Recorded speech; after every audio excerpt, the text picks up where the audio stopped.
The Iranian Foreign Ministry spokesperson said on Monday that Iran and Saudi Arabia will exchange mutual visits, including high-level ones, as part of their efforts to fully restore bilateral ties. Nasser Kanani made the remarks in a weekly press conference when responding to a question about any further detail on a possible trip by Iranian President Ibrahim Raisi to Saudi Arabia. دعوت پادشاه عربستان از جناب آقای دکتر رئیسی رئیس جمهوری اسلامی ایران هم دریافت شده.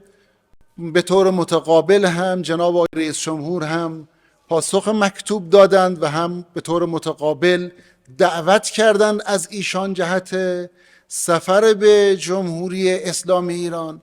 Iran and Saudi Arabia in March reached a deal in China, which includes the agreement to resume diplomatic relations and reopen embassies and missions in 2 months.